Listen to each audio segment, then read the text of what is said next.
Sir কি নীলার প্রেমে পড়ে গেছে নাকি? হাও, কি মাইরি! কিরে আসফি, তুই চুপ করে আছিস যে? স্যার কিন্তু তোর বউয়ের দিকে নজর দিচ্ছে। নীলা সবসময় টপস জিন্স আর ওয়েস্টার্ন কালচারে ড্রেস পরে, কিন্তু আজকে ক্যাম্পাসে সে সালোয়ার কামিজ পরে এসেছে। ওড়না সামলাতে পারে না বলে কাঁধের দুই পাশে পিন দিয়ে আটকে রেখেছে। এই সালোয়ার কামিজটা ওকে ওর শাশুড়ি গিফট করেছে বলে আজকে এটাই পরে আসতে হলো। নীলা সিঁড়ি দিয়ে উপরে উঠছিল, তখন ওই স্যারটা বারান্দা থেকে লুচ্চার দৃষ্টিতে নীলার দিকে তাকিয়ে হাঁ করে আছেন। কিন্তু স্যারের পেছনে দাঁড়ানো ডেনি বিষয়টা খেয়াল করে স্যারের দিকে যে অগ্নিদৃষ্টিতে তাকিয়ে আছে সেটা স্যার খেয়ালই করলো না।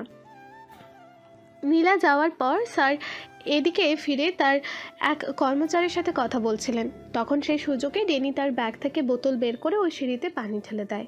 একটু পরেই স্যার সিঁড়ি দিয়ে তাড়াহুড়ো করে উঠতে গিয়ে পানিটা খেয়াল না করার কারণে ধপাস করে পা পিছলে পড়ে যান। ওখানে পড়ে গিয়ে আঘাত পেয়ে ওনার কোমর ভাঙে, কিন্তু তারপরও তিনি তার কর্মচারীর সাহায্যে সিঁড়ি দিয়ে দোতলায় ওঠে। আস্তে আস্তে বারান্দা দিয়ে হেঁটে নীলাদের ক্লাসে গেলেন ক্লাস নেওয়ার জন্য। ক্লাসে গিয়ে কোনোভাবে দাঁড়িয়ে থেকে তিনি ক্লাস নিচ্ছেন আর নীলার দিকে মুগ্ধ নয়নে তাকাচ্ছেন। নীলাকে দেখে তিনি তার কোমরের ব্যথার কথা ভুলেই গেলেন। ওনার ইচ্ছা করছে নীলার গাল দুটো একবার ছুঁয়ে দেখতে। হাত দুটো যেন নীলাকে স্পর্শ করার জন্য টানছে। হাত দুটো বারবার বলছে, একবার, শুধু একবার ওকে ছুঁয়ে দেখো। স্যার নীলার সোজাসুজি এসে দাঁড়িয়ে লেকচার দিচ্ছেন। হঠাৎ সেই সময় একটা কাগজের দলা নীলার টেবিলের ওপর দিয়ে গিয়ে ওনার কাছে এসে পড়ল। উনি ভেবেছেন নীলা তাকে এটা ছুড়ে দিয়েছে। সাথে সাথে তিনি ময়ূরের পেখম খোলার মতো করে তার মুখটা খুলে ফেললেন। হাসতে হাসতে তিনি কাগজের ভাঁজটা খুলছেন। ক্লাসের সব স্টুডেন্ট হাঁ করে ওনার কাণ্ড দেখছে। কাগজের পুরো ভাঁজটা খোলার সাথেই বোম ফাটার মতো একটা শব্দ হয়ে সাথে সাথে ওনার চোখ দুটো পুরে কালিতে কালো হয়ে যায়। মাথার চুলগুলো পুরে পাখির বাসার মতো খাড়া খাড়া হয়ে আছে। এখন ওনার চারপাশে বোম ফোটা সেই ধোঁয়াটা উঠছে। ক্লাসের ভেতর হঠাৎ করে এভাবে বোম ফাটায় নীলা সহ কিছু স্টুডেন্ট ভয় পেয়ে গেল। আর কেউ কেউ স্যারের এই অবস্থা দেখে 440 ভোল্টে শকড। তাদের বড় বড় চোখগুলো কোটার থেকে বের হয়ে আসতে চাইছে। স্যার এখনও ওই কাগজটা হাতে ধরে চোখ মুখ পোড়া অবস্থায় দাঁড়িয়ে আছেন। হয়তো আর কয়েক সেকেন্ড পরে উনি অচেতন হয়ে যাবেন। স্যারকে হসপিটালে অ্যাডমিট করা হয়েছে। কে বা কারা করেছে এরকম স্যারের অবস্থা সেটা এখনও জানা হয়নি। ক্যাম্পাস কর্তৃপক্ষ তার বিরুদ্ধে কোনো ব্যবস্থা নিতে পারছে না।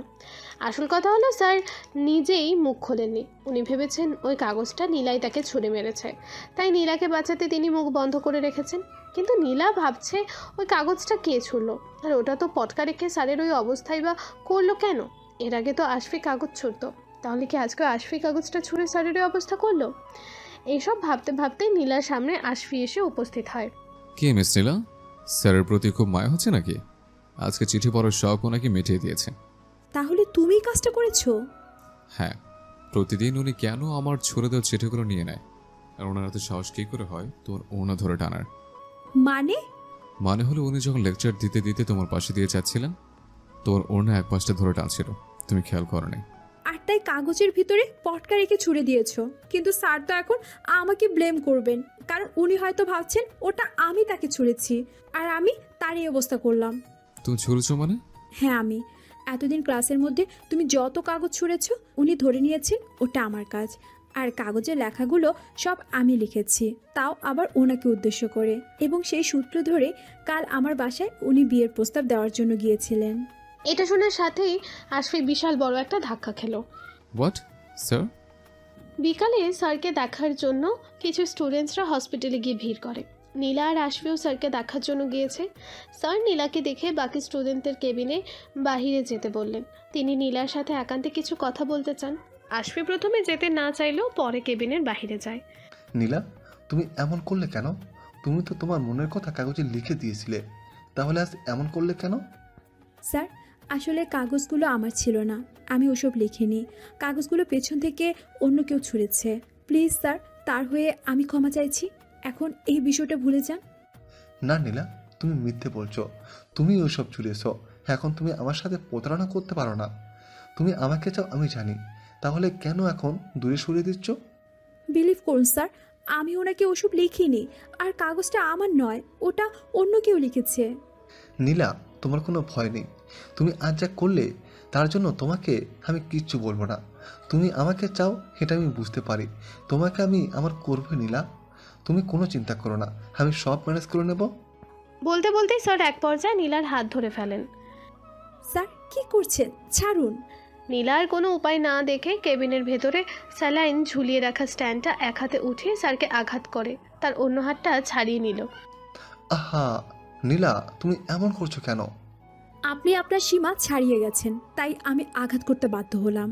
ওই সময় আশফিও কেবিনের ভেতরে এসে স্যারের কাছে গিয়ে বলছে, শ্রদ্ধেয় স্যার, দয়া করে অন্যের বউয়ের দিকে নজর না দিয়ে নিজের চরিত্রটা ঠিক করুন।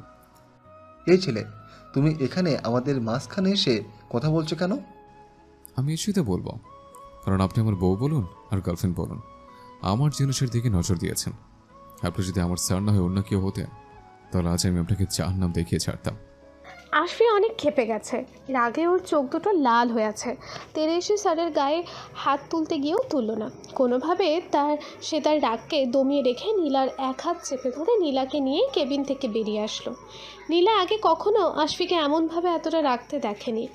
আজ আশফিকে দেখে মনে হচ্ছে আরেকটু হলেই ও স্যারকে খুন করে ফেলতো। আশফি নীলাকে নিয়ে একটা রেস্টুরেন্টে গিয়ে বসেছে। আশফির এখনও রাগে চোখ মুখ শক্ত হয়ে আছে।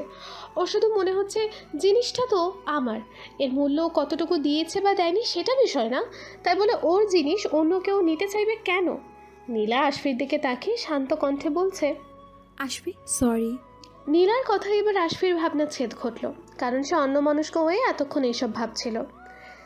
হ্যাঁ, নীলা কিছু বললে? Sorry Ashfi, I am really sorry. Sorry কেন? কাল ওভাবে তোমাকে কামড়ানোর জন্য। এই কথা শোনার সাথেই আশফি হেসে দিল। সে হাসতে হাসতে ওখানে ফেটে পড়ছে। আশেপাশের লোকেরা তাকিয়ে দেখছে ওকে। আশফি কি হয়েছে, তুমি এভাবে হাসছো কেন? কাল আমার কি অবস্থা করেছিলে তুমি জানো?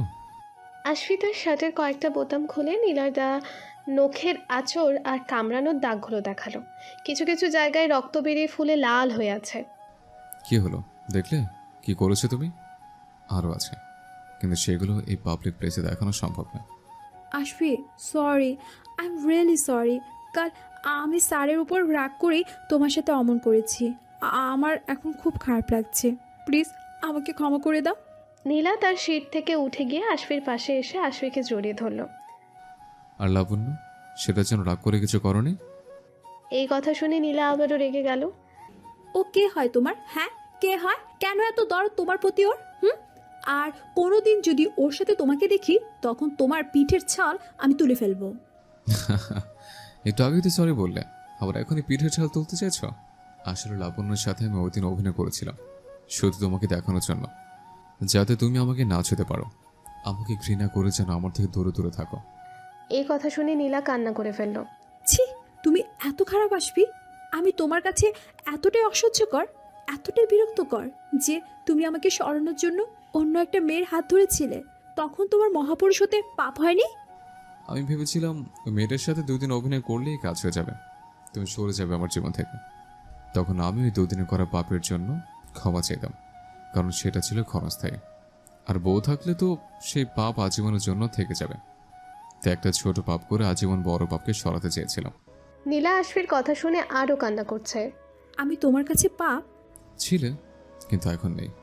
আগে আমি মহাপুরুষের চিন্তায় অনেক ডিপ্রেশনে থাকতাম, কিন্তু এখন তোমার সাথে থেকে মনে হচ্ছে আমি অনেক ভালো আছি, আমার মন অনেক ভালো থাকে। আর এই যে দেখো, সব সময় তোমার কথা ভেবে হাসতে থাকি। আমার আগের জীবনে থেকে এই জীবনে অনেক ভালো। ও শুধুই কি তাই, আর কিছুই না? নীলা আশফির থেকে ভালোবাসি কথাটা শুনতে চাচ্ছে। আর কি, এই তো। নীলা আবারও রেগে গেল। কি কি এই তো? লাবণ্যকে ভালোবাসি বলতে পারো, আর আমাকে বলতে তোমার খুব অসুবিধা হয়, তাই না? আমি তোমার কাছে কিছু চাইলে তোমার তখনই সমস্যা হয়, তাই না? থাকো তোমার লাবণ্যকে নিয়ে। এর মধ্যে আবার লাবণ্য কেন? তোমাকে তো বললাম সব। নীলা, তুমি কিন্তু একটু বেশি বাড়াবাড়ি করছো। নীলা কান্না করতে করতেই বলছে, কি বাড়াবাড়ি করছি? হ্যাঁ কি বাড়াবাড়ি করছি? তুমি আমায় একটুও ভালোবাসো না। বিয়ের 7 মাস হয়ে গেছে, এখনো তুমি আমাকে কোনোদিন ভালোবাসি কথাটা মুখ দিয়ে বললে না। আমি কি চাই কোনোদিন তা জানতে চাইলে না। নীলা কান্না করতে করতে ওখান থেকে উঠে যাচ্ছে। থাক, বলতে হবে না ভালোবাসি। আমি কে যে আমার ইচ্ছার কথা জানতে চাইবে তুমি? আমি চলে যাব তোমার জীবন থেকে, তাহলেই তো তুমি খুশি, তাই না? নীলা দাঁড়াও প্লিজ, আমার কথা শোনো নীলা। নীলা কান্না করতে করতে যাচ্ছে আর আশফি ওর পেছনে পেছনে। আমি চলেই যাব, দেখো তোমার ছুতে হবে না আমায়, আমি অনেক দূরে চলে যাব। নীলা অন্যমনস্ক হয়ে সিঁড়ি দিয়ে নামার কারণে পা স্লিপ করে সিঁড়িতে পড়ে যায় আর সিঁড়িতে পড়ে গিয়েই গড়িয়ে গড়িয়ে নিচে পড়তে থাকে। ওপর থেকে আশফি তা দেখে একটা চিৎকার দিয়ে তাড়াতাড়ি নিচে নামে, কিন্তু ততক্ষণে নীলা গড়িয়ে রক্তাক্ত হয়ে সিঁড়ির সর্বশেষ ধাপে পৌঁছে গেছে। নীলাকে এই অবস্থায় দেখে আশফির বুকের ভেতরটা একদম দুমড়ে মুচড়ে যাচ্ছে। নীলা প্লিজ, নীলা কথা বলো। সাথে সাথে ওখানে অনেক লোকের ভিড় জমে যায়। নীলা মাথাতে প্রচণ্ড রকম আঘাত পেয়েছে, রক্ত দিয়ে গলা জামা পুরো ভিজে গেছে। রক্তাক্ত নীলাকে আশফি কোলে তুলে নিয়ে হসপিটালে গেল। খবর পেয়ে নীলার বাবা মা আর আশফির বাড়ির লোকেরা সবাই ছুটে আসে হসপিটালে। কেউ এই বিষয়টা কোনোভাবেই আশা করেনি, আর আশফি একদম মূর্তির মতো হয়ে হসপিটালের বেঞ্চে বসে আছে। চোখের সামনে দেখা ঘটনাটা সে কিছুতেই মেনে নিতে পারছে না। নীলার বলা শেষ কথাগুলো এখনও তার কানে বাজছে। এখন একবার চিৎকার করে বলতে ইচ্ছে হচ্ছে, নীলা আমি তোমায় অনেক ভালোবাসি, আমায় একা ছেড়ে যেও না। কিন্তু অনেক দেরি হয়ে গেছে, এখন নীলা আশফির বলা কোনো কথাই আর শুনতে পাবে না। সময় রাত 2টো। আশফি আজও রাস্তায় হাঁটার জন্য বের হয়েছে। বুকের ভেতরটা যেন খুব ফাঁকা ফাঁকা লাগছে, মনে হচ্ছে কী জানো নেই। এই কয়েকদিন নীলা অনেক বিরক্ত করলেও ওকে অনেক হাসি খুশি রেখে মাতিয়ে রেখেছিল। এই ঘটনায় তার জীবনে সে বিষাদের ছায়া অনুভব করছে। মনে হচ্ছে চিরদিনের জন্য তার জীবন থেকে হাসিটা কেড়ে নেওয়া হচ্ছে। আশফি নিজেই নিজেকে বলছে, না, আমার নীলাকে চাই, যেভাবেই হোক নীলাকে আমার চাই। নীলা তুমি ফিরে এসো, আমি তোমাকে বলতে চাই ভালোবাসি। তুমি তো শুনতে চেয়েছিলে, আমি বলতে চাই নীলা, তুমি শুনবে না? তোমাকে শুনতেই হবে। আমি তোমাকে অনেক অনেক ভালোবাসি নীলা, আমি নিজেকে কোনোদিনও ক্ষমা করতে পারবো না। নীলা ফিরে এসো, আমাকে একা রেখে যেও না। আশফি কান্না করতে করতে রাস্তায় বসে পড়ে।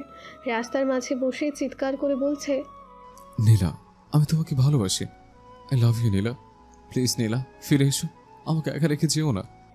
এর মাঝেই হঠাৎ করে আশফির ফোন বেজে ওঠায় আশফি ফোনটা বের করে রিসিভ করলো। হ্যাঁ মা বলো। বাড়ি আসবি না? এভাবে নিজেকে আর কষ্ট দিস না বাবা, যা হবার তা তো হয়েই গেছে। আমার জন্য এমনটা হলো মা, আমার জন্য আমার নীলা এতটা কষ্ট পেল, আমি নিজেকে ক্ষমা করতে পারছি না। সব ঠিক হয়ে যাবে, বাড়ি আয় বাবা, মায়ের কথা শোন। আশফি বাড়ি ফিরে তার রুমে এসে নীলার সাথে এই রুমের স্মৃতিগুলো মনে করে তার বুক ফেটে কান্না আসছে। এটা ভাবে আরও বেশি কষ্ট হচ্ছে যে নীলাকে সে কোনোদিনও বুকে টেনে নেয়নি, তাই নীলা এভাবে আজ অভিমানে তার থেকে অনেক দূরে সরে রয়েছে। নীলা প্লিজ ফিরে এসো, তোমাকে ছেড়ে আমি একা থাকতে পারছি না। দেখো তোমার আশফি তোমাকে একবার ছুঁয়ে বলতে চায় ভালোবাসি, অনেক ভালোবাসি। নীলা ফিরে এসো, আমার একা আর ভালো লাগছে না। তুমি যাওয়ার পর আমি এক মুহূর্তের জন্য আর কখনো হাসতে পারিনি, আমার জীবন থেকে সব হাসি চলে গেছে। তুমি ছিলে আমার ভালো থাকার কারণ, প্লিজ ফিরে এসো নীলা, তোমার আশফি তোমায় খুব মিস করছে, প্লিজ ফিরে এসো। আশফি ওভাবেই কান্না করতে করতে ঘুমিয়ে গেল। পরদিন সকালে আশফি ক্যাম্পাসে এসেছে। ক্যাম্পাসে এসেও নীলার কথাই শুধু তার মনে হচ্ছে। আশফি সব জায়গায় নীলাকে খুঁজছে, কিন্তু নীলা ক্যাম্পাসের কোথাও নেই। নীলাকে কোথাও না পেয়ে আবারও মনমরা হয়ে গাছের নিচে এসে বসলো। এখন সে সব সময় চুপচাপ থাকে, কারোর সাথে তেমন একটা কথা বলে না। এই 3 মাস ধরে আশফি খুবই অগোছালোভাবে জীবনযাপন করছে। আরিয়ান এসে আশফির পাশে বসলো। কিরে, নীলার কথা মনে পড়ছে তো? তুই নীলাকে এখন অনেক ভালোবাসিস তাই না? কবে যাবি নীলাকে দেখতে? আশফি শান্ত গলায় উত্তর দেয়, আজ। কিন্তু নীলা আমি ক্ষমা করবে তো? আমি জানি ওর অনেক অভিমান আমার উপর, তাই এইভাবে আমার থেকে দূরে সরে গেল। নীলা তোকে অনেক ভালোবাসে, ও তোর উপর অভিমান করে থাকতে পারবে না, দেখিস। আশফির চোখ দুটো ভিজে উঠল। আমি নীলাকে ফেরত চাই। নীলা কি আসবে? ক্ষমা করবে আমায়? আমি নীলাকে ছাড়া থাকতে পারবো না, নীলাকে আমার চাই। আশফি নীলাকে দেখতে হসপিটালে যাচ্ছে। খুব টেনশন হচ্ছে তার, বুকের ভিতরে অজানা ভয় বাসা বেঁধেছে। নীলা যদি আজও তাকে চিনতে না পারে। ওই দিন নীলা সিঁড়ি থেকে পড়ে গিয়ে মাথায় প্রচণ্ড রকমের আঘাত পায়। তারপর হসপিটালে অপারেশনের 4 দিন পর যখন তার চেতনা আসলো, তখন নীলা তার বাড়ির লোকেদের কাউকেই আর চিনতে পারেনি। এমনকি নিজের অস্তিত্বকেও সে আর চিনতে পারছিল না। হসপিটালের বেডে শুয়ে তার চারপাশে দাঁড়ানো আপনজনদের মুখগুলো তার কাছে অপরিচিত মনে হচ্ছিল। নীলা তখন খুব অসুস্থ থাকায় ব্রেনের ওপর আর চাপ প্রয়োগ না করে তাকে কিছু মনে করানো হয়নি, কারণ তার গুরুতর আঘাতটা ব্রেনেই লেগেছিল। তাই সে আগের কোনো কিছুই আর মনে করতে পারছিল না। মাথার ভেতর স্মৃতি ধরে রাখার নার্ভগুলো কাজ করছিল না। আশফিক খুব ভেঙে পড়েছিল ওই দিন। বুকের ভিতরটা কষ্টে তোলপাড় হয়ে যাচ্ছিল। ডক্টররা তখন নীলার সাথে বেশি কথা বলা বারণ করে দিয়েছিলেন, তাই তার সাথে আশফির আর কোনো কথাই হয়নি। আশফি শুধু এক নজর নীলাকে দেখেই চোখ দিয়ে অঝোর ধারায় পানি ফেলছিল। 1 মাস পর যখন আঘাতপ্রাপ্ত স্থানের ক্ষতগুলো শুকিয়ে নীলা একটু সুস্থ হলো, তখনও সে তার মাথার ভেতরের মেমোরিতে স্মৃতিগুলো ফিরে পাচ্ছিল না। আপনজনেরা সবাই যার যার পরিচয় দিল, নীলাকে মনে করানোর অনেক চেষ্টা করলো, কিন্তু নীলা কাউকেই চিনতে পারছে না এবং আগের ঘটে যাওয়া কোনো ঘটনাও সে মনে করতে পারছে না। নীলা কিছু মনে করতে না পারায় নিজের পরিচয় খুঁজতে খুঁজতে পাগলের মতন আচরণ করছে। ওর বাবা মা ওকে বোঝায় ও তাদের মেয়ে। নীলা আস্তে আস্তে ওদের কথা মেনে নিয়ে স্বাভাবিক হওয়ার চেষ্টা করে। আর আশফি যখন নীলার কাছে এগিয়ে গিয়ে নীলার হাত ধরে নীলাকে হসপিটালের বেডে বসাতে গেল, তখনই নীলা বলে ওঠে, কে তুমি? ছুঁয়ো না আমায়, ছাড়ো ছাড়ো। তখন কষ্টে আশফির হৃদয়টা ভেঙে চুরমার হয়ে যাচ্ছিল। তার ভালোবাসার মানুষ তাকে চিনতে পারছে না আর তাকে ছুঁতে নিষেধ করছে। আশফির চোখ দিয়ে পানি বেরিয়ে গেল। আমি তোমার আশফি নীলা, আমাকে চিনতে পারছো না? না, কে তুমি? আর আমার কাছে আসবে না। মম, ড্যাড, এই ছেলেটাকে বলে দাও ও যেন আমার কাছে না আসে। আমি একে চিনি না। ও তোর? আমি বললাম না আমার ভালো লাগে না। ও এসে কেন ছুবে আমাকে? কে ও? আশফি আর নিজেকে সামলাতে না পেরে নিজের 2 হাত দেয়ালে বাড়ি দিয়ে নিজেকে আঘাত করছে। বাবা আশফি, ও যখন চাইছে না তাহলে তুমি আর ওর উপর জোর করো না। ডাক্তার ওর ব্রেনে বেশি চাপ প্রয়োগ করতে নিষেধ করেছেন, এতে ওর আরো ক্ষতি হতে পারে। নীলা আমার ছিল, আমারই আছে, আমারই থাকবে। কিন্তু ও তো আমার চিনতে পারছে না, তাহলে আমি কি নিয়ে বাঁচবো? আমি বুঝতে পারছি তোমার মনের অবস্থা, কিন্তু এই অবস্থায় তো তুমি ওকে কিছু বোঝাতে পারবে না। ওর তো কিছুই মনে নেই। আশফি আবারও নীলার কাছে দৌড়ে গেল। নীলা, একটু বোঝো।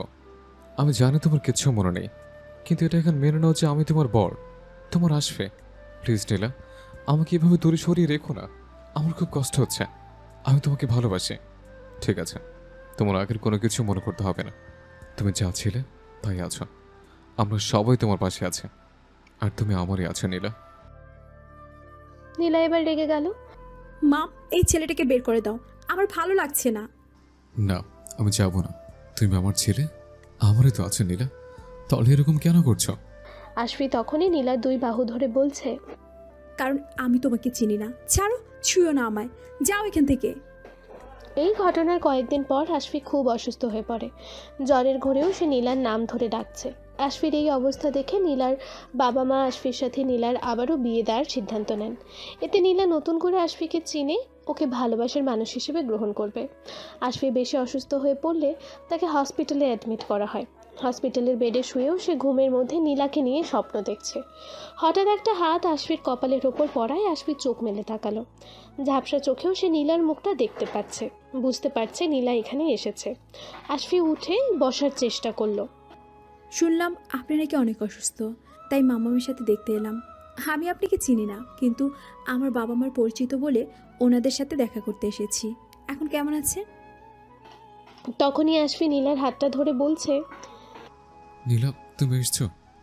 আমি তোমাকে ছাড়া ভালো নেই নীলা, আমার ছেড়ে যেও না প্লিজ নীলা। আমি তোমাকে ভালোবাসি, আমি তোমাকে অনেক অনেক অনেক ভালোবাসি নীলা, আমার ছেড়ে যেও না। আশফি নীলার হাতে একটা কিস করলো। আর নীলা আশফির এইসব কথা শুনে মনে করার চেষ্টা করতে ব্রেনে অতিরিক্ত চাপ পড়ায় নীলা ওখানে অচেতন হয়ে পড়ে যায়। এরপর ডাক্তাররা জানান এইরকম চলতে থাকলে নীলা মানসিক বিকারগ্রস্ত হয়ে পাগল হয়ে যেতে পারে। তাই নীলার বাবা মা নীলার অসুস্থতা আর আশফির অবস্থার কথা চিন্তা করে নীলাকে দেশের বাইরে নিয়ে যায় নীলার ব্রেনের চিকিৎসা করানোর জন্য। গত 2 মাস নীলা দেশের বাইরে ছিল। এর মাঝে আশফিক কয়েকবার ওখানে গিয়ে নীলাকে দেখেও এসেছে, কিন্তু নীলার সাথে তার কোনো কথা হয়নি, কারণ ওখানে গিয়ে নীলা আরও বেশি অসুস্থ হয়ে পড়ে। সেই সময় ওকে শুধু ঘুমের মেডিসিন দিয়ে রাখতে হতো।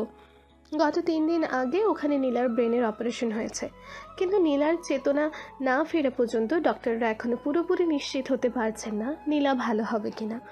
তাকে এখনও ঘুমের মেডিসিন দিয়েই রাখা হয়েছে। অপারেশনের 2 দিন পর নীলাকে বাংলাদেশে নিয়ে আসা হয়, কারণ চেতনা আসার পর নীলার পরিচিত জায়গা আর তার জীবনে অতীত ঘটে যাওয়া কিছু ঘটনা তুলে ধরতে হবে, আর এতে নীলা আস্তে আস্তে সব কিছু মনে করতে পারবে। অপারেশনের 3 দিন পর আজ নীলার চেতনা ফিরবে, তাই নীলা এখন এখানকার একটা হসপিটালে অ্যাডমিট হয়েছে।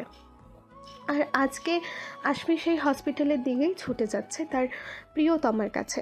হসপিটালে গিয়ে আশফি নীলার কেবিনে ঢুকে সব রকম ব্যবস্থা করেছে, যেন নীলার চেতনা আসার সাথে ওগুলো দেখে সে আগের সব ঘটনা কিছু মনে করতে পারে। সময় রাত 8টা। নীলা আস্তে আস্তে চোখ খুলে তাকিয়ে নিজেকে হসপিটালের বেডে আবিষ্কার করলো। সে দেখতে পাচ্ছে এটা হসপিটালের একটা কেবিন। তার মাথায় ব্যান্ডেজ করা আর সেখানে একটু একটু ব্যথা অনুভূত হচ্ছে। নীলা শোয়া থেকে উঠে বসলো আর তার বেডে থেকে ডান পাশের দেয়ালের দিকে তাকিয়ে সে দেখতে পায় সেখানে তার ছোট্টবেলার কিছু ছবি টাঙিয়ে রাখা হয়েছে, আর সেই ছবিগুলোর পাশেই ওর বাবা মা দাঁড়িয়ে আছেন। এরপর নীলা কেবিনের বাম পাশের দেয়ালে তাকিয়ে দেখলো সেখানেও কিছু ছবি টাঙানো, তবে সেগুলো ছিল বিয়ের ছবি। সেখানে ও বউ সেজে বসে আছে, আর ছবিগুলোর পাশে দেয়ালে লেখা ছুঁয়ো না আমায়। তারপর আশেপাশে তাকিয়ে দেখলো কেবিনের দেয়ালে সব জায়গায় শুধু লেখা ছুঁয়ো না আমায়, কিন্তু একটা জায়গায় শুধু বড় করে লেখা ছোবো তোমায়। নীলা অবাক হয়ে তাকিয়ে দেখছে এসব। এরপর কেবিনের ভেতরে ঢুকলো নীলার বান্ধবী অনন্তী, প্রেমা সহ আরও অনেকেই। সবার হাতে নীলার সাথে কলেজ লাইফ থেকে শুরু করে ক্যাম্পাস লাইফের অনেকগুলো ছবিগুলো নিয়ে সবাই কেবিনের একপাশে দাঁড়িয়ে আছে। নীলা হাঁ করে তাকিয়ে দেখছে এসব, কিন্তু নীলা এখনও কোনো কথা বলছে না দেখে সবাই অনেক চিন্তিত হয়ে পড়ল। তার মনে কি নীলার এখনও কিছু মনে পড়েনি? নীলা কি আজও কাউকে চিনতে পারছে না? তারপর ডেনি বিশাল বড় একটা বাঁশ হাতে নিয়ে কেবিনের ভেতর ঢুকলো। যেরকম বাঁশ দিয়ে নীলা ওকে একদিন সারা ক্যাম্পাসে তাড়া করে বেরিয়েছিল, ডেনি বাঁশটা হাতে নিয়ে কেবিনের ডান পাশে এসে দাঁড়ায়। এরপর এলো সেই স্যার যার মাথায় নীলা সেই বাঁশ দিয়ে বাড়ি দিয়েছিল। স্যারটাও নীলার দেওয়া সেই টিস্যুটা হাতে নিয়ে কেবিনের ডান পাশে এসে দাঁড়ালেন। তিনি দাঁড়ানোর সাথেই সেখানে একটা পটকা ফুটে বোম ফোটার মতন শব্দ হলো। এসব দেখে নীলা এবার হেসে দিয়েছে। এইবার কেবিনের ভেতর আসলো আশফির চাচি আর আশফির মা। ওনারা নীলাকে শোনানোর জন্য একে অপরকে বলছেন, বৌমা, নীলার বেবি হবে, আশফিটা যে কই? তখনই আশফি কেবিনের ভেতরে এসে নীলার বেডের সামনে দাঁড়ায়। সে কেবিনের ভেতরে এসে নীলাকে শোনানোর জন্য একা একাই বলছে, নীলা, আমি মহাপুরুষ হব, তুমি ছুঁয়ো না আমায়। তারপর লাবণ্য এসে আশফির হাত ধরতে যাবে, তখনই নীলা চেঁচিয়ে উঠল, আশফি, আজকে তোর পেটের চাল আমি তুলেই ফেলবো। দাঁড়া, তোর মহাপুরুষ হওয়া আমি বার করছি। ওর হাত কেন ধরবি তুই? কই, আমার হাত তো ধরতে আসিস না। নীলা তাড়াতাড়ি বেড থেকে নেমে দৌড়ে গিয়ে আশফির শার্টের কলার টেনে ধরল। ওই আশফি, ও তোর হাত ধরবে কেন? হ্যাঁ, কই, বউয়ের হাত তো কোনোদিন ধরিস না। তোকে আজ আমি। তখনই আশফি নীলাকে জড়িয়ে ধরে। খুশিতে আশফি কান্না করে দিয়েছে। নীলা, তুমি তোমার আশফিকে চিনতে পেরেছ? সব মনে পড়ছে তোমার? আমি আর কিচ্ছু চাই না, আমি আমার নীলাকে ফিরে পেয়েছি। আশফি সবার সামনে নীলাকে এভাবে জড়িয়ে ধরে আছে। নীলাকে ফিরে পেয়ে এত মানুষের সামনেও ভালোবাসা প্রকাশ করতে তার আজ একটুও লজ্জা করছে না। আশফি নীলার কপালে গালে কয়েকটা চুমু দিল। নীলাও আশফিকে পেয়ে জড়িয়ে ধরল। কিছুক্ষণ পর নীলা আশফির থেকে নিজেকে ছাড়িয়ে নিয়ে অবাক হয়ে বলছে, আমার কি হয়েছিল? নীলার বাবা মা নীলার কাছে ছুটে এসে নীলাকে জড়িয়ে ধরলেন। তোমরা এভাবে কাঁদছো কেন? আমি তো ঠিক আছি। হ্যাঁ, চিনেছি তো, কেন চিনব না? শুধু তোমাদের কেন, এখানে যারা যারা এসেছে আমি সবাইকে চিনতে পেরেছি। তাহলে তো হয়েই গেল, আর সব কিছু মনে পড়ে গেছে। কনগ্রাচুলেশন। নীলা হেসে ডাক্তারের সাথে হাত মেলায়। ডাক্তার চলে গেলেন। অপারেশনের ক্ষতগুলো শোকাতে নীলাকে আরও কয়েকদিন হসপিটালে থাকতে হবে।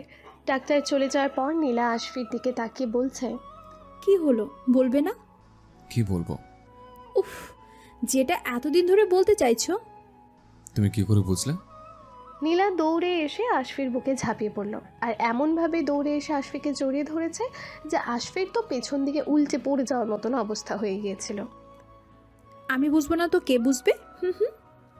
নীলা শক্ত করে আশফিকে জড়িয়ে ধরে আছে। আশফিও তার 2 হাত দিয়ে নীলাকে জড়িয়ে নিল। নীলাকে পেয়ে আশফির খেয়ালই নেই যে এখানে অনেকগুলো চোখ ওদের দিকে চেয়ে আছে। সে নীলার ঠোঁটে কিস করেই যাচ্ছে। কেবিনের ভেতর এতগুলো মানুষ ওদের এই রোম্যান্টিকতা দেখে লজ্জায় একে একে সবাই কেবিন থেকে বের হয়ে গেল। কি হলো, এত নড়াচড়া করছে কেন? সে কখন ওষুধ খাওয়ানো হয়েছে? তাহলে এখনো ঘুমাচ্ছ না কেন? আমার এই হসপিটালের বেড একদম ভালো লাগছে না, আমি বাসায় যাব। যাবে তো, আর 2 দিন পরে যাবে। এখন মাথায় হাত বুলিয়ে দিচ্ছে, তাই চুপচাপ ঘুমিয়ে যাও। আশফি নীলার মাথার কাছে বসে ওর মাথায় হাত বুলিয়ে দিচ্ছে, আর নীলা শুয়ে থেকে আশফির দিকে তাকিয়ে আশফিকে দেখছে। কি হলো, আবার কি দেখছো? আমার মেমোরি লস হয়ে গিয়েছিল, তাই না? হ্যাঁ, নিজের মেমোরি লস করে আমার 12টা বাজিয়ে দিয়েছিলে। একদম দেহ থেকে প্রাণটাই বেরিয়ে যাচ্ছিল আমার। কেন? নীলা, আমি তোমায় ভালোবাসি, অনেক ভালোবাসি। এতক্ষণ লাগলো কেন এটা বলতে? নীলা, তুমি আমার সবটুকু জুড়ে রয়েছো, কেন বুঝছো না? সবকিছু কি মুখে বলে দিতে হবে? আর তোমাকেও কি আমার সব কিছু মুখে বলে দিতে হবে? মানে? নীলা এবার উঠে বসে আশফির শার্ট টেনে ধরে আশফিকে তার কাছে নিয়ে আসলো। ঘুমানোর আগে যে বউকে আদর করতে হয় সেটা কি তোমাকে আমার বলে বলে দিতে হবে? বোঝো না তুমি? এসো, কাছে এসো যান। নীলা আশফিকে টান মেরে বেডে ফেলে দিয়ে ওর ওপর উঠে যায়। ছি ছি নীলা, তুমি কি করতে চাইছো? হসপিটালের কেবিন যে কেউ ভিতরে চলে আসতে পারে। কিসের ছিছি? সেই জন্যই বলেছিলাম বাসায় নিয়ে যাও, আর আমি আমার বরের সাথে যা ইচ্ছা তাই করব। বিয়ের পর তো আমরা কখনোই কাছাকাছি আসিনি। তুমি তো সব সময় ছুঁয়ো না আমায় বলে দূরে সরিয়ে রাখতে।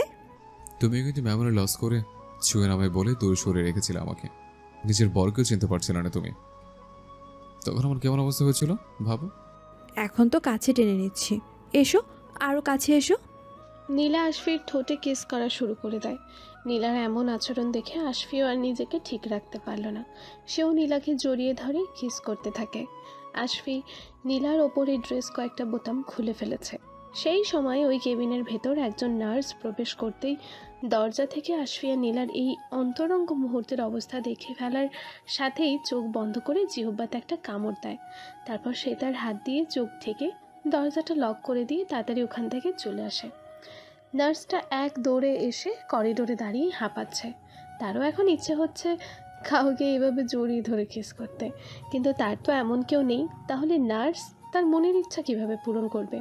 সে মনের অস্থিরতা নিয়ে মন খারাপ করে দাঁড়িয়ে দাঁড়িয়ে এসব ভাবছে। তখনই নীলার ওই স্যারটা মাতাল অবস্থায় মদের বোতল হাতে নিয়ে নার্সটার সঙ্গে ধাক্কা খায়। মদ খেয়ে স্যারটা মাতলামি করছেন। নীলা, তুমি আমায় এভাবে ঠকালে? তুমি তো অন্য কারো হয়ে গেলে নীলা। স্যারটা ঢেকুর তুলতে তুলতে এবার গান গাইতে গাইতে বলছেন, নিশ্চয় করেছো আমায় কি নিঠুর ছলনায়। তুমি কিনা এই জীবন আমার একাকী অসহায়। পেয়ে হারানোর বেদনায় জ্বলে পুড়েছি সারাক্ষণ। কেন তুমি মিছে মায়ে বেঁধেছিলে আমায় তখন? ফিরিয়ে দাও আমার এই প্রেম, তুমি ফিরিয়ে দাও। বলতে বলেই উনি করিডোরের ফ্লোরে পড়ে গেলেন। নার্সটা স্যারের এই অবস্থা দেখে বলছে, আহারে মনে কি কষ্ট। সে স্যারকে করিডোরের ফ্লোর থেকে উঠিয়ে পাশের একটা কেবিনে নিয়ে গিয়ে বসালো। স্যারটা মদ খেয়ে পুরো মাতাল হয়ে আছেন। স্যার এবার নার্সটার মুখের দিকে তাকিয়ে নীলার মুখ কল্পনা করছে, আর সাথে সাথে তাকে নীলা ভেবে নার্সকে জড়িয়ে ধরল। নীলা, তুমি এসেছো নীলা, আই লাভ ইউ। নার্সটা স্যারের দিকে তাকিয়ে ভাবছে, ইস কি হ্যান্ডসাম, উফ এরকম কাউকেই তো আমি চাই। নার্সটাও তার মনের ইচ্ছা পূরণ করতে এবার স্যারকে জড়িয়ে ধরল। স্যার নীলাকে কল্পনা করে নার্সটাকে কিস করতে শুরু করে দিয়েছেন, আর নার্সটা তো এরকম কিছুই চাইছিল। এদিকে ডেনি তখন আশফি আর নীলার মিলে যাওয়ার দৃশ্যটা দেখে বুকের ব্যথা নিয়ে বাহিরে এসে অচেতন হয়ে যায়। ডেনিকেও এই হসপিটালেই একটা কেবিনে অ্যাডমিট করা হয়েছে। মাঝরাতে ডেনির ঘুম ভাঙলে সে নীলার কেবিনের দিকে ছুটে গেল নীলাকে দেখতে। কেবিনের দরজা ওপেন করতেই ও যা দেখতে পেল তা দেখে ওরার ওখান থেকে নড়ার শক্তি নেই। সে দেখলো আশফি আর নীলা একে অপরকে জড়িয়ে ধরে আদর করছে। ডেনি খুঁড়িয়ে খুঁড়িয়ে হেঁটে ওয়াশরুমের দিকে যাচ্ছে মাথায় পানি দেওয়ার জন্য। সে ওয়াশরুমের ভেতর ঢুকতেই ওখানে একটা মেয়েকে দেখতে পায়, আর তাকে কিছু বলতে যাবে তার আগেই সে ওই মেয়েটার গায়ের ওপর পড়ে অচেতন হয়ে গেল। ডেনি চেতনা হারিয়ে লাবণ্যর গায়ের ওপর এসে পড়েছে। লাবণ্য আশফির লোভে এখনো হসপিটালে রয়ে গেছে। আশফি এদের সবাইকে ডেকে এনেছিল নীলার লস হয়ে যাওয়া মেমোরি ফেরানোর উপকরণ হিসেবে, কিন্তু লাবণ্য এখনো আশফির মিষ্টি কথার জালটা ভুলতে পারছে না। তারপর আবারও আশফি আজকে নিজেই গিয়ে ওকে এখানে নিয়ে এসেছে। ডেনি ওর গায়ের ওপর পড়ার সাথেই সে ভয় পেয়ে জোরে একটা চিৎকার দেয়, আর সাথে সাথে সেখানে হসপিটালের নাইট ডিউটি করা পুলিশ চলে আসে। এ কি, ওয়াশরুমের ভিতরে দুটা ছেলে মেয়ে কি করছে? এই ছেলেটা এই মেয়েটাকে কোনোভাবে রেপ করার চেষ্টা করছিল না তো? পুলিশ ওদের দুজনকেই আটকে রেখে তাদের বাবা মাকে খবর দিয়েছে। এতক্ষণে ডেনির চেতনা ফিরেছে আর ওদের দুজনের বাবা মাও হসপিটালে চলে এসেছে। আমি ওয়াশরুমের ভিতরে গিয়েছিলাম আর তখনই এই ড্যানি ওখানেই ঢুকে পড়ে। আমার মাথায় একটু প্রবলেম হচ্ছিল, তাই প্রথমে আমি তোমাকে ওখানে দেখতে পাইনি। চুপ, পুলিশের সাথে দান্দাবাজি। আমরা নিশ্চিত রাতের বেলায় চুপি চুপি ওয়াশরুমে ঢুকেছ ওই মেয়েটাকে রেপ করতে। এখন তোমাকে জেলে না নিয়ে গেলে এই এত বড় হসপিটালের বদনাম হয়ে যাবে। মানুষ ধারণা করবে এখানে কোনো নিরাপত্তা নেই। So your under arrest. আমার ছেলেটাকে ছেড়ে দিন প্লিজ। ও যদি এমন কাজ করেও থাকে আমরা এর দায় নিব। আমরা আমাদের ছেলের বিয়ে দিব এই মেয়ের সাথে। যদি মেয়ের বাবা মা রাজি থাকেন তাহলে কাজী ডেকে এখনই বিয়ে দেব আমরা। বাবা, এইসব তুমি কি বলছো? আমি কি বিয়ে করব না? চুপ, এত বড় অকাজ করে এখন আবার কথা বলিস? আর একটাও কথা বলবি না তুই। এখন চুপচাপ এই মেয়েকে বিয়ে করে নিবি। লাবণ্যর বাবা মা এই বিয়ের প্রস্তাবে গলে গেলেন, কারণ ডেনির বাবা অনেক ধনী মানুষ। তাই তাদের একমাত্র ছেলের সাথে মেয়ের বিয়ে দিয়ে আত্মীয়তা করতে পারলে তারা অনেক লাভবান হবেন, আর মেয়েও সারা জীবন রাজরানী হয়ে সুখে থাকবে। না, আমি এই বিয়ে করব না। বিয়ে করবি না মানে? আকাশের চাঁদ হাতে পেয়েও আমরা ছেড়ে দেব নাকি? তারপর তিনি ডেনির বাবার দিকে তাকিয়ে হেসে হেসে বলছেন, বিআই সাহেব, আমাদের কোনো আপত্তি নেই, আমরা এই বিয়ের প্রস্তাবে রাজি। তখনই পুলিশের এক কর্মকর্তা একটা কাজী অফিসে গিয়ে একজন কাজীকে নিয়ে হসপিটালে চলে আসলো। চাপে পড়ে অনেক জোরাজোরি করে হসপিটালেই পুলিশের সামনে ডেনি আর লাবণ্যর বিয়ে হয়ে যায়। লাবণ্যর বাবা মার ডেনির প্রতি আর কোনো অভিযোগ না থাকায় পুলিশ ডেনিকে ছেড়ে দিল। বিয়ে করে লাবণ্য কান্না করা শুরু করে দিয়েছে, আর ডেনি তার চেতনা হারিয়েছে। তাকে আবারও কেবিনে নিয়ে গিয়ে অ্যাডমিট করা হয়। সকালে নীলার বান্ধবীরা নীলাকে দেখতে কেবিনে এসেছে। লাবণ্যটা না খুব কান্না করছে। হ্যাঁ রে, তাই তো দেখলাম, হঠাৎ করেই সব হয়ে গেল। নীলা ওদের কথা শুনে ওদের দিকে তাকিয়ে বলছে, কি বলছিস তোরা? কি হয়ে গেল? লাবণ্যের সাথে ড্যানির বিয়ে হয়ে গেল। কি? কিভাবে? কখন? সেটা একটা দুর্ঘটনা। এখন দুজনেই খুব ভেঙে পড়েছে। এই হাসপাতালেই ওরা ভর্তি আছে। চল তো দেখে আসি। নীলা তার বেড থেকে নামলো। নীলা, তুই এখন এই অবস্থায় ওখানে যাবি? তো কি হয়েছে? দেখতে পাচ্ছিস তো আমি এখন ভালো হয়ে গেছি।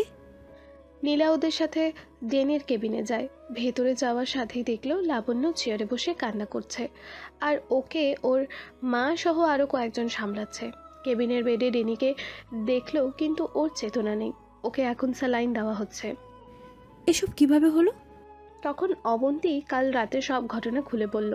সেই সময় আশফি কেবিনের ভেতরে এসে একটা বাঁকা হাসি দিয়ে লাবণ্যর দিকে তাকিয়ে বলছে, এখন ড্যানির সাথে সুখী হও লাবণ্য, এটাই তোমার ভাগ্য, সব মেনে নাও।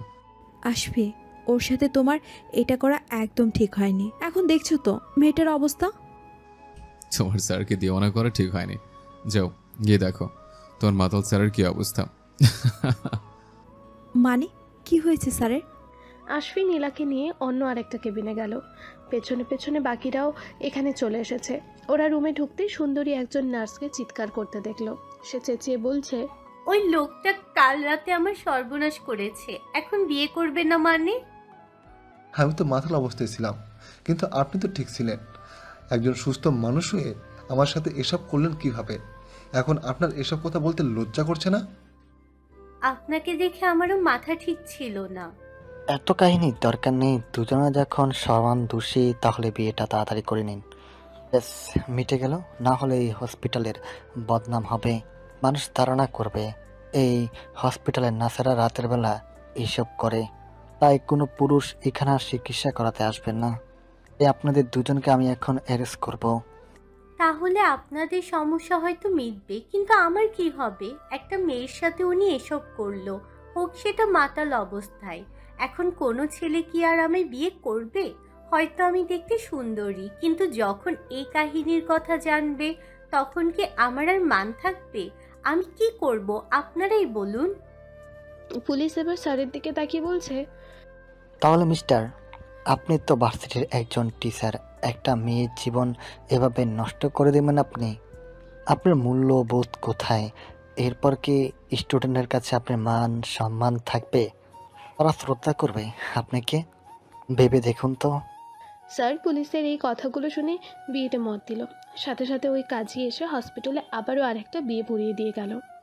নীলা এবার স্যারের কাছে এগিয়ে গিয়ে ওনাকে বলছে, যান স্যার, এবার এই সুন্দরী নার্সকে নিয়ে গিয়ে সংসার শুরু করুন। আশফিও স্যারের দিকে তাকিয়ে শয়তানি হাসি দিল। তারপর একটা চোখ টিপ দিয়েই বলে ওঠে, এখন নিচের বউ থাকতে অন্যের বউর দিকে নজর দিন না স্যার। তারপর স্যারটা অসহায় দৃষ্টিতে নীলাকে আশফির হাত ধরে এই কেবিন থেকে বের হয়ে যেতে দেখল। দুদিন পর নীলাকে আশফিদের বাসায় নিয়ে আসা হয়েছে। বাসার সবাই অনেক খুশি। নীলার ফিরে আসায় আশফির রুমটা ফুল দিয়ে অনেক সুন্দর করে সাজানো হয়েছে, একদম বাসর ঘরের মতন। আশফি নীলাকে তার রুমে নিয়ে গেল। আজ নীলাকে তার ভালোবাসার কথা জানিয়ে বুকে টেনে নিল। নীলা এমনটাই চেয়েছিল। আজ তার সব স্বপ্ন সত্যি হয়েছে। আশফিকে সে নিজের করে পেয়েছে। ওদিকে ভাবি জেনিফা আশফির ভাই আশিকের অবহেলা পেতে পেতে একদম ভেঙে চুরমার হয়ে যাচ্ছেন। তার এখন দেয়ালে পিঠ থেকে গেছে। কোনো সন্তান নেই বলে এই বাড়ির মানুষদের কাছ থেকে সামান্য ভালোবাসাটুকুও সে আর পায় না। আশিককে আবার আগের মতো ফিরে পেতে অনেক চেষ্টাই সে করেছে, কিন্তু কোনো লাভ হয়নি। তাই সে আজও ছাদে একা বসে কাঁদছে। তার কোনো কুল কিনারা নেই। নীলা আশফির বুকে মাথা রেখে শুয়ে আছে। কি চাও বলো তো? আমার প্রিয়তমার জন্য আমি সব করতে পারি। আমি কিচ্ছু চাই না। আমি যখন কাঁদবো তখন তুমি শুধু আমার চোখের পানিটা মুছে দিও। আমি তোমার চোখে পানি আসতে দেব না। নীলা আশফিকে আরো শক্ত করে জড়িয়ে ধরল। আমাকে সারা জীবন এভাবে ভালোবাসবে তো? তোমার অবহেলা আমি কোনো দিন সহ্য করতে পারবো না আশফি। অবহেলা কি আমিও তো বুঝেছি। আমি কোনোদিনও তোমাকে আমার থেকে দূরে রাখবো। তুমি শুধু আমার। এরপর আশফি নীলাকে নিয়ে ভালোবাসার সাগরে ডুব দেয়। 4 মাস পর আজকে ক্যাম্পাস থেকে ট্যুরে যাচ্ছে সবাই। আশফি, নীলা, আরিয়ান, বিজয়, কৌশিক, অবন্তী, প্রেমা, লাবণ্য সহ ডিপার্টমেন্টের অনেকেই এই বাসে উঠেছে। ডেনি অন্য ডিপার্টমেন্ট হওয়া সত্ত্বেও ওর কয়েকজন বন্ধু সাথে নিয়ে এই বাসে উঠে এদের সাথে যাচ্ছে। বাসে সবাই ভীষণ মজা করছে, মিউজিক দিয়ে ডান্স করছে। আবার মাঝে মাঝে কিছু কাপল স্টুডেন্টরা ওপেনলি কিস করছে।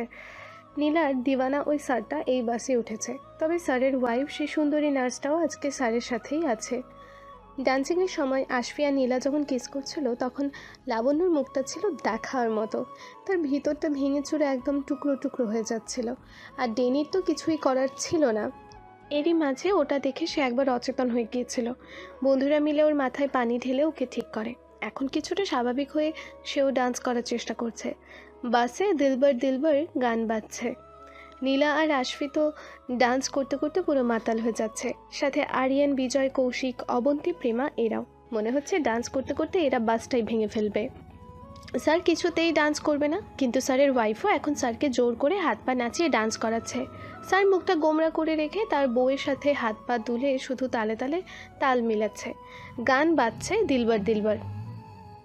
লাবণ্যকে ওর বান্ধবীরা ডান্স করতে করতে ডেনির দিকে ধাক্কা মেরে দিল। লাবণ্য সোজা গিয়ে পড়ল ডেনির গায়ের ওপর। তখনই বাসের ব্রেক কষলে লাবণ্য পড়ে যেতে নিলে ডেনি লাবণ্যর কোমর ধরে লাবণ্যকে পড়ে যাওয়া থেকে আটকায়।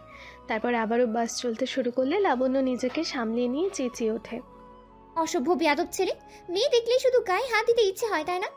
তোমার জন্যই আজকে আমার এত বড় ক্ষতি হয়ে গেল। এখন আশফিকে পাওয়ার আর কোনো আশাই নেই। ওই দিন ওয়াশরুমে না ঢুকলে আমার আজ এই অবস্থা হতো না। বেহায়া বাজে ছেলে একটা, একদম চুবে না আমায়। কি বললে তুমি? তুমি একটা বাজে ছেলে। আমার বাবা মা তোমাকে চিনতে পারেনি, তাই তোমার মতো একটা ফালতু ক্যারেক্টারের ছেলের সাথে বিয়ে দিয়েছে। লুচ্চা বেয়াদব একটা। হোয়াট? ডেনির ঝগড়া। এক পর্যায়ে দুইজনের হাতাহাতি থেকে মারামারি লেগে গেল। ডেনি লাবণ্যকে অনেকগুলো থাপ্পড় দিয়েছে আর লাবণ্য ডেনিকে হাত পা দিয়ে ইচ্ছে মতো মারছে, পা দিয়ে লাথিও মেরেছে। বাসের সবাই তাকে তাকে ওদের ঝগড়া শুনছে। কে কোথায় আছিস? এই দুজনকে বাস থেকে লাথি দিয়ে বের করে দে। না হলে এদের জন্য ট্যুরটাই আমাদের মাটি হয়ে যাবে। আশফি লাবণ্যর দিকে তাকিয়ে বলছে, বড় সাথে এরকম করতে হয় না বে, যাও গিয়ে ড্যানির সাথে এনজয় করো। লাবণ্য এবার কান্না করে দিয়ে আশফির দিকে তাকিয়ে বলছে, জান, তুমি আমার সাথে এরকম করতে পারলে? কেন করলে তুমি?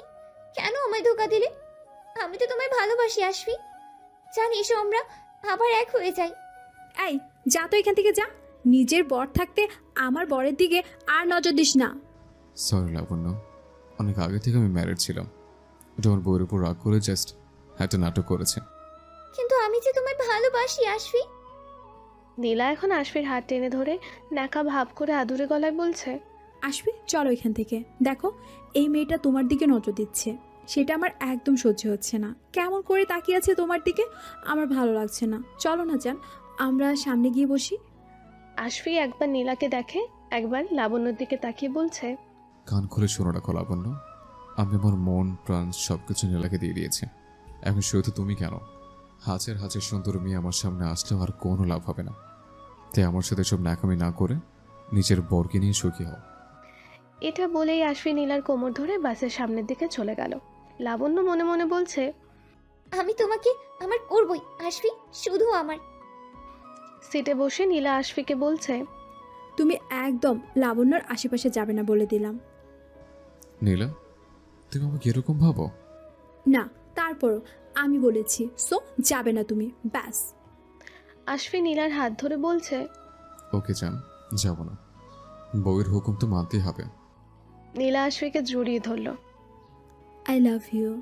আশফিও নীলাকে জড়িয়ে নিয়ে, লাভ ইউ টু মাই জান। দূর থেকে লাবণ্য এটা দেখে রাগে ফুঁসছে।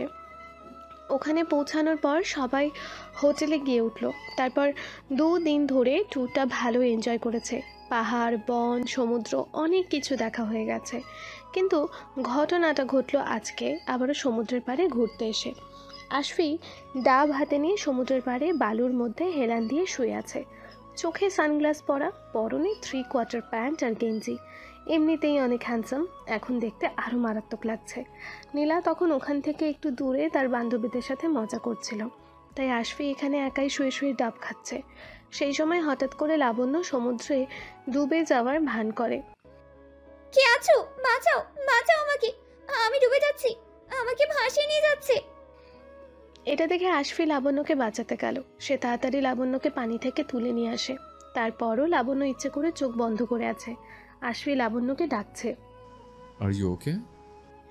লাবণ্য হঠাৎ করে উঠে বসে আশফিকে জড়িয়ে ধরল, কারণ সে একবার চোখ খুলে তাকিয়ে নীলাকে এদিকে আসতে দেখেছে। আর নীলাকে এদিকে আসতে দেখে সে আশফিকে এভাবে জড়িয়ে ধরল।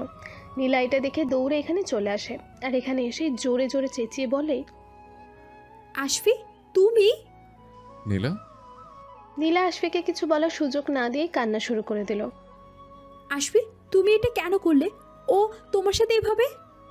আশফি উঠে দাঁড়িয়ে নীলার হাত ধরে বলছে, চুপ, আর কোনো কথা বলবে না তুমি। এটা বলেই নীলা কান্না করতে করতে ওখান থেকে দৌড় দিল। আশফি ওর পেছনে পেছনে দৌড়াচ্ছে। আমার কথা শোনো, তুমি আমাকে ভুল বুঝছো না। এই হলো মেয়ে মানুষ, কোনো কিছু না জেনে না বুঝে দৌড় দিয়েছে। দৌড়াতে দৌড়াতে আশফি নীলাকে ধরে ফেললো। নীলা কান্না করতে করতে বলছে, ছাড়ো। আশফি নীলাকে ওর দিকে ঘুরিয়ে নিয়ে বলছে, ছাড়বো না। এই কি হয়েছে? কোনো জিনিস না চিনি তোমরা মেয়েরা এমন কেন করো? তোমাকে ছেড়ে মরি লাবণ্যর সাথে, তুমি এটা ভাবলে কি করে? আমার জীবন আর কেউ ছিল না, আর কোনোদিন আসবেও না। নীলা এখনো কান্না করতে করতে বলছে, তাহলে ওই লাবণ্য কেন তোমাকে জড়িয়ে ধরেছিল? আমার খুব খারাপ লেগেছে। কিন্তু তারপরও ও তোর কাছে বসতেও হঠাৎ করে এটা করে বসে, আর তখনই তুমি আসো। আমি একজন মানুষ হয়ে অন্য মানুষের প্রাণ বাঁচাতে গেলাম। এর জন্য এখন যদি তুমি আমাকে শাস্তি দিতে চাও, আমার সাথে এমন করো না। নীলা আবারও কান্না করতে করতে বলছে, সব বুঝলাম, কিন্তু লাবণ্য তোমাকে জড়িয়ে ধরবে কেন? ও কেন ছোবে তোমায়? আসবি, তুমি শুধু আমার, তুমি। নীলা আর কিছু বলতে পারল না। সে অচেতন হয়ে পড়ে যেতেই আশফি ওকে ধরে ফেলল। নীলা, নীলা, নীলা, কি হলো তোমার? আশফি নীলাকে কোলে তুলে নিয়ে হোটেলে ফেলল। তারপর একজন ডাক্তার নিয়ে এসে নীলাকে দেখতেই উনি বললেন নীলার কিছু টেস্ট করতে হবে। এরপর ওদিনই আশফি ওখানকার একটা হসপিটালে নীলাকে নিয়ে গিয়ে ওর কিছু টেস্ট করায়। আর রিপোর্টটা ডাক্তারকে দেখাতেই উনি বললেন, সে এখন প্রেগনেন্ট। রাতে এভাবে অসুস্থ হয়ে গিয়েছিল। ওনাকে এখন থেকে সাবধানে রাখবেন। এই কথা শোনার সাথে সাথে নীলা অনেক অবাক হয়ে তার পেটে হাত দিল আর মনে মনে বলছে, এবার তাহলে সত্যি সত্যি? আশফি আনন্দে আর নিজেকে ধরে রাখতে না পেরে ডাক্তারের সামনেই নীলাকে জড়িয়ে ধরল। নীলাও এই মুহূর্তটাকে সেলিব্রেট করতে আশফিকে জড়িয়ে ধরে। সন্ধ্যায় সব স্টুডেন্টদের মিষ্টি খাওয়ানো হলো। লাবণ্য, তুই আর এমন করিস না তো। তোর জন্য নীলা তখন ওই অবস্থায় অসুস্থ হয়ে গিয়েছিল। আশফির বউ আছে, অযথা ওর সাথে এসব করিস কেন? তোর কি একটু লজ্জা শরম নেই? আর তুইও তো এখন অন্যজনের বউ, তাও তুই কিভাবে এসব করছিস? তোর তো একেবারে শরম নেই নাকি? শরম কি শুধু ওর নেই? ড্যানিরও তো শরম বলতে কিছু নেই। ড্যানি যদি এখনো নীলাকে ধরে বসে না থাকে, নিজের বউকে সময় দেয়, তাহলে লাবণ্য নিশ্চয়ই ড্যানিকে ভালোবাসবে। শোনো, একটা কথা, জোর করে ভালোবাসা পাওয়া যায় না। হ্যাঁ, নীলা আশফিকে ভালোবাসে আর আশফিও নীলাকে। তোমরা আর ওদের মধ্যে গিয়ে ওদের সংসারে আগুন লাগিও না। নিজেরা নিজেদেরটা বুঝে নাও এখন। আরিয়ান আর অবন্তী অনেক বুঝিয়ে ডেনি আর লাবণ্যকে এক রুমে পাঠিয়ে দিল। আশফির বাড়িতে নীলার বেবি হওয়ার খবরটা দিতেই ওখানে হইচই শুরু হয়ে যায়। সেখানে এখন আনন্দের বন্যা বয়ে যাচ্ছে। দেখো, পাড়া প্রতিবেশীরা যেন কেউ বাদ না পড়ে, সবাইকে দাওয়াত দাও। এতদিনে আমার মনের আশা পূর্ণ হলো। আশফির ভাবি এই খবর শুনে খুশি হলেও এখন অনেক খারাপ লাগছে তার। আশফির মা তাকে ধমক দিয়ে বলেছেন, কি হলো, তাড়াতাড়ি করো, হাত পা চলছে না নাকি? রান্না শেষ হবে কখন? বাড়িতে মেহমানরা এসে গেছে। শোনো, কাজ না করতে পারলে তুমি এখন বাপের বাড়ি চলে যেতে পারো, তোমার আর দরকার নেই। থাক না, এভাবে বলছো কেন ভাবি? বলবো না মানে? আমার আশিকের জীবনটাই নষ্ট করে দিয়েছে ও। ছেলেটা আমার কেমন যেন হয়ে গেছে। এমন বউ থাকার চেয়ে না থাকা অনেক ভালো। আশিককে অনেকবার বলেছি এই বউ তাড়িয়ে দিয়ে ভালো একটা মেয়ে দেখে আরেকটা বিয়ে করে নে, কিন্তু ছেলেটা আমার সেটাও করবে না। একে আমার আর সহ্য হচ্ছে না। বের হও এখান থেকে। অনেক রান্না করেছো, আর করতে হবে না। এখন যাও তো চোখের সামনে থেকে, সরো। আহা বৌমা, ছাড়ো তো। এখন শুধু আমার ছোট নাত বউয়ের কথা ভাবো। তোমার প্রথম নাতি অথবা নাতনি হবে। আমি তার জন্য কতদিন ধরে অপেক্ষা করে আছি এই জিনিসগুলো তাকে দিব বলে। এখন শুধু তার আসার অপেক্ষা। তোর যেন আর সইছে না আমার। আশফির ভাবি কান্না করতে করতে রান্নাঘর থেকে বের হয়ে নিজের রুমের দিকে চলে গেলেন। রুমে গিয়ে দেখলো আশিক বিছানায় শুয়ে আছে। ওর কান্না করা দেখে সে উঠে বসে বলছে, কি হলো? এইভাবে কান্নাকাটি করার কি আছে? কতদিন বলেছি আমার সামনে এইভাবে ভ্যাবা করে কাঁদবে না। আগে তো কাঁদলে খুব ডায়লগ মারতে, এখন এতটাই পাল্টে গেছো যে মানুষের অনুভূতিটাই বিচার করতে ভুলে যাও। চুপ, সেটা আগে যখন আমি ভালোবাসতাম তোমাকে। আর এখন ভালোবাসো না, তাই না? আমাকে কেন ভালোবাসতে হবে? ভালোবাসার জন্য তো তোমার নাহিদ আছে। এটা বলেই আশিক রুম থেকে বের হয়ে গেল। জেনিফা আবারও কান্না করতে করতে বলছে, তুমি কেন এখন ওটাকে ভুলতে পারছো না? আমি আমার অপরাধের জন্য অনুতপ্ত। তার জন্য তুমি কি আমায় এভাবে সারা জীবন শাস্তি দেবে? এর কি কোনো ক্ষমা নেই? আশিক তার রাগকে কন্ট্রোল করতে না পেরে রাতে মদ খেয়ে বাড়ি ফিরল। আশফির মা এসব দেখে বলছেন, আমি আর সহ্য করতে পারছি না। এবার আর কোনো কথাই শুনবো না। আমি আমার আশিকের আবার বিয়ে দিব। আশিকের অফিসের কলিগ আনিকা খন্দকার আশিকের বাড়িতে বিয়ের প্রস্তাব দিয়েছে। আশফির মা বিয়ে দিতে রাজি হয়ে আনিকাকে আংটিও পরিয়ে দিয়ে এসেছেন। এসব দেখে আশফির ভাবি জেনিফা আরও ভেঙে পড়ল। আশিক শুধু আমার, শুধু আমার। ও আর কারো হতে পারে না। আমি থাকতে তা হতে দেব না। সে রাতের বেলা নীলাকে ফোন দিয়ে সব কিছু জানায়। তার এখন একটাই ভরসা, যদি বিয়েটা কেউ আটকাতে পারে সেটা নীলাই পারবে। কারণ এই বাড়িতে একমাত্র নীলাই তাকে সাপোর্ট করেছিল, তাই নীলাই এখন তার শেষ ভরসা। চারিদিকে রঙিন লাল নীল আলোর ঝলমলানি।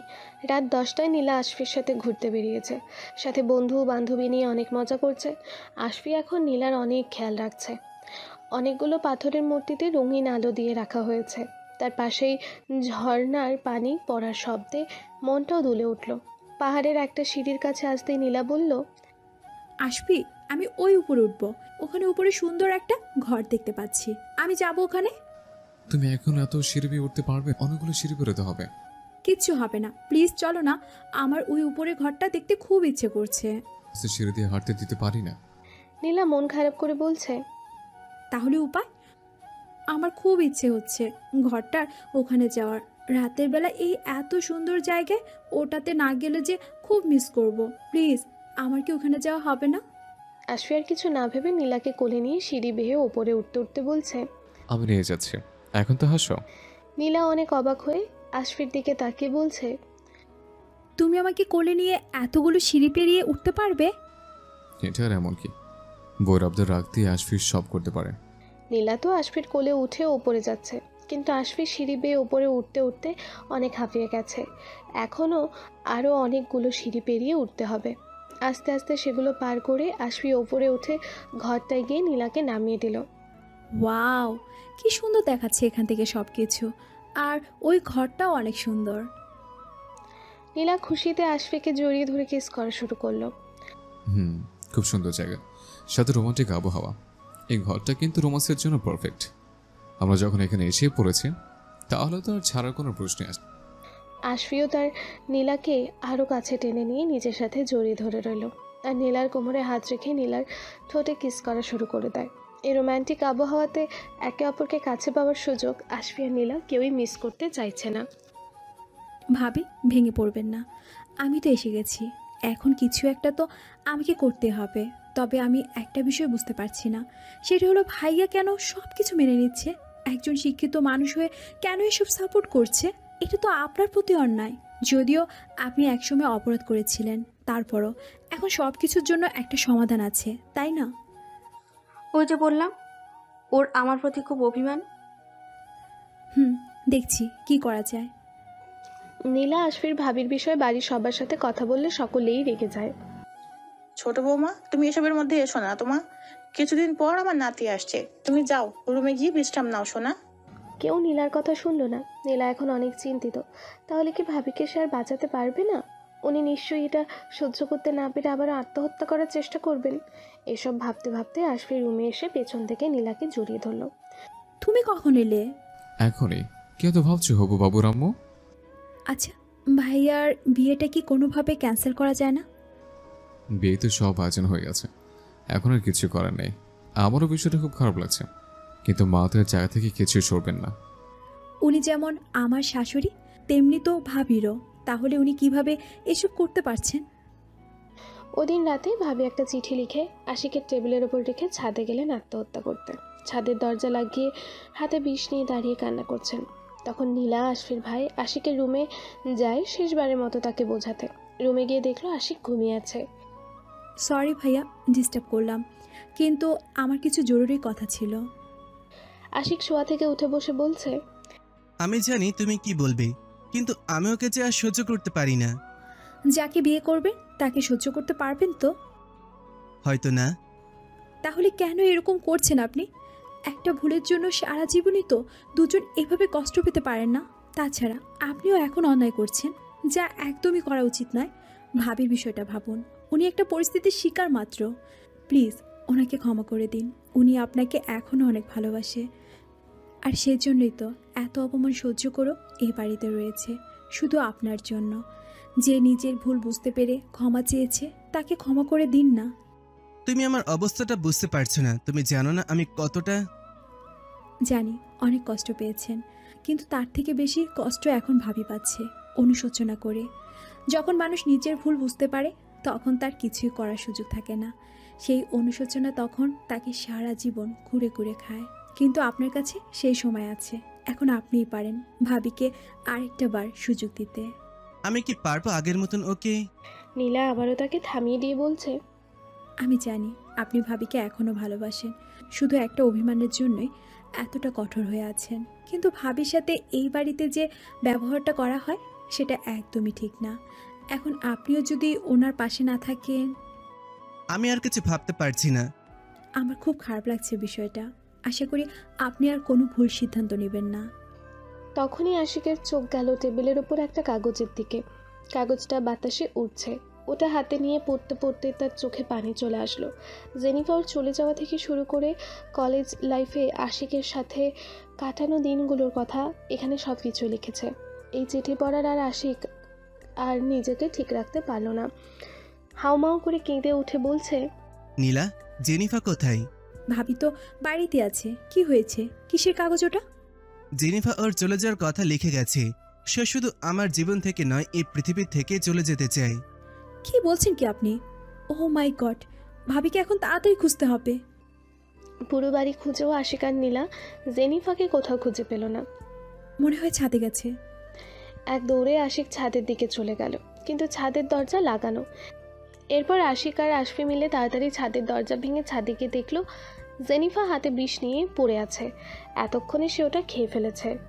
এরপর তখনই তাকে হসপিটালে নেওয়া হলে সে বেঁচে যায়। আশিক তার বিয়েটা ক্যান্সেল করে দিল। জেনিফা এখন আশিকের বুকে মাথা রেখে কাঁদছে। অনেকদিন পর আশিক তাকে কাছে টেনে নিয়েছে। এদিকে বিয়ে ভেঙে যাওয়ায় খেপে গেল আশিকের শিক্ষালেগ আনিকা খন্দকার। আশিককে আমার যেইভাবে হোক চাই। আশিক অফিসে গেলে আনিকা ওর কাছে গিয়ে জানতে চায় কেন সে তাদের বিয়েটা ভেঙে দিল। আশিক চেঁচিয়ে বলল, ছাড়ো, দূরে সরে দাঁড়াও, একদম ছবে না আমাকে। আমি তোমাকে ভালোবাসি না, তাই তোমাকে বিয়ে করার তো কোনো প্রশ্নই আসে না। ও তাহলে কি বইয়ের প্রতি আবার নতুন করে প্রেম জেগে উঠলো নাকি? Shut up. আমি জেনিফার ছিলাম, আছি, থাকবো। Just get out from here. Ashiq আনিকাকে অপমান করে অফিস থেকে বের করে দিল। আশিক এখন জেনিফাকে আস্তে আস্তে আগের মতো সময় দিতে শুরু করেছে। সে জেনিফার সাথে এখন ভালোভাবে কথা বলে আর ওর খেয়াল রাখে। আর আনিকা তার অপমানের বদলা নেওয়ার জন্য মরিয়া হয়ে উঠেছে। সে নাহিদের সাথে যোগাযোগ করে প্রতিশোধের বিরাট বড় পরিকল্পনার ছক সাজাচ্ছে। আনিকা নাহিদের গার্লফ্রেন্ড। এরা দুজনেই ওদের দুজনের একজনকে ফাঁসিয়ে আশিকের অফিস আর সব সম্পত্তি হাতাতে চেয়েছিল, কিন্তু নাহিদ আর আনিকা কেউই তাতে সফল হয়নি। আশফির ভাবির সাথে নাহিদ রিলেশন শুরু করলে আশিক সব জেনে যায়। আর নাহিদকে পুলিশে দেওয়ার পর ওর গার্লফ্রেন্ড আনিকা আশিকের অফিসের একজন কালিগ হয়ে ওখানে জয়েন করে। এরপরই সে আশিককে বিভিন্নভাবে ইমপ্রেস করার চেষ্টা করত। আর আশিক তার বউয়ের দেওয়া কষ্ট ভুলতে রাগে অভিমানে আনিকার সাথে রিলেশন শুরু করে দেয়। আনিকা আশিককে বিয়ে করে ওদের বাড়ির সব সম্পত্তি এবং অফিস ব্যবসা সব কিছুই নিজের করে নিতে চেয়েছিল, কিন্তু আশিক এই বিয়েটা ভেঙে দিয়ে তার সব আশা মাটি করে দেয়। তাই এখন সে তার বয়ফ্রেন্ড নাহিদকে জেল থেকে ছাড়িয়ে এনে ওদের সাথে ষড়যন্ত্র করার বড় এক পরিকল্পনা করছে। আর নাহিদও হিংস্র হয়ে আছে তার বদলা নেওয়ার জন্য। এদিকে নীলার বেবি আস্তে আস্তে বড় হচ্ছে। নীলা পেটে হাত দিয়ে এখন তার নড়াচড়া অনুভব করতে পারে। আশফি তার নীলা আর ওর বেবি এই দুজনকে নিয়েই ব্যস্ত। সে নীলার এখন অনেক করেই যত্ন নিচ্ছে। 1 মাস পর আজকে নীলার ডেলিভারির দিন। নীলা ওটিতে যাওয়ার সময় অনেকক্ষণ আশফির হাত ধরেছিল। সে অনেক কান্নাকাটি করেছে। ওর কান্না করা দেখে আশফির চিন্তা আরও বেড়ে গেল। তারপরও সে নীলাকে সেটা বুঝতে না দিয়েই ওকে শান্ত করার চেষ্টা করেছে, কিন্তু ভেতরে ভেতরে আশফি তার চোখ মুখ শুকিয়ে খুব খারাপ অবস্থা করে ফেলেছে। আশফি নীলাকে ভরসা দিয়ে ভেতরে পাঠায়। যাওয়ার সময় নীলা আশফির শর্ট টেনে ধরে। নীলা ভেতরে যাওয়ার পর আশফির অস্থিরতা আরও বেড়ে গেল। সে শুধু ওটির বাহিরে এদিক ওদিক হাঁটা চলা করছে। বাড়ি থেকে অনেকেই হসপিটালে এসেছে। তারা আশফিকে সামলানোর চেষ্টা করছে, কিন্তু আশফি কিছুতেই শান্ত হয়ে বসতে পারছে না। নীলা ভেতরে গিয়ে আরও বেশি কান্নাকাটি শুরু করে দিল আর চেঁচিয়ে বলছে, আশফি, আশফি, ওকে ডাকুন ডক্টর, আমার হাজবেন্ড। আশফিকে এখানে নিয়ে আসুন প্লিজ। কি আছো প্রকি রে বাবা, কোনো কথাই তো শোনে না। আমরা অপারেশন শুরু করব কিভাবে?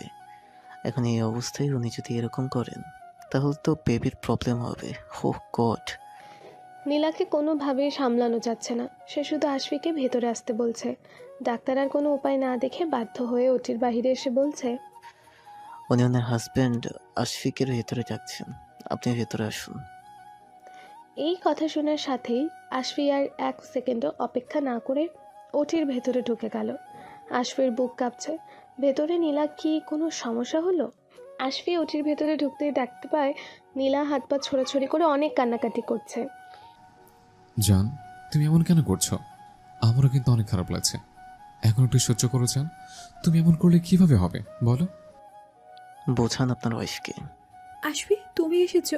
বাবু আসার আগে আমার এই কিসটা এখনো বাকি আছে, তাই তাড়াতাড়ি কাছে এসো যান। আশফি নীলার কাছে গিয়ে নীলার হাত ধরে দাঁড়িয়ে আছে। আশফি এবার একটু ঝুঁকে নিচু হলেই নীলা আশফিকে কিস করলো। এসব দেখে ডাক্তারদের চোখ কপালে উঠে যায়। বাবু হওয়ার সময় তুমি এখানেই থাকবে, কারণ বাবুকে সর্বপ্রথম তুমি ছুবে। তার আগে কেউ ধরবে না বাবুকে, কেউ না। এটা শুনে ডাক্তারদের চোখ এবার কোটার থেকে বেরিয়ে আসার উপক্রম। কি বলছে এই মেয়ে? অপারেশন করবেন তারা আর বেবি ধরবে ওনার হাজব্যান্ড? কেমনে সম্ভব? দেখুন, পাগলামো করবেন না। এটা পাগলামো করার সময় নয়, খুব সিরিয়াস। বেবিকে তাড়াতাড়ি বের করতে হবে। দেরি করলে তো আপনি বেশি কষ্ট পাবেন। আর বেবিরও সমস্যা হতে পারে। আমি কিচ্ছু শুনতে চাই না। আমার বেবি আপনারা কেউ আগে ধরবেন না, ব্যাস। সবার আগে বেবিকে আমার হাজবেন্ডই ছুবে, আর কেউ তাকে ছুতে পারবে না। নীলা জান, এমন করো না প্লিজ, একটু বোঝো। তোমার অপারেশন তো ওনারা করছে, তাই বাবু তো ওনার হাতে আগে থাকবে। তুমি চিন্তা করো না, আমি ওনার থেকে বাবুকে তখনই নিয়ে নেব। না না না, উনি আগে ছুবে না, আমার বাবুকে আগে তুমিই ছুবে। আহ নীলা কষ্ট হচ্ছে? জান এমন করো না, তাড়াতাড়ি। আমার কিন্তু খুব ভয় হচ্ছে, প্লিজ জান এমন করে না। আমি কিচ্ছু শুনবো না, আমার বেবি আগে তুমিই ছুবে।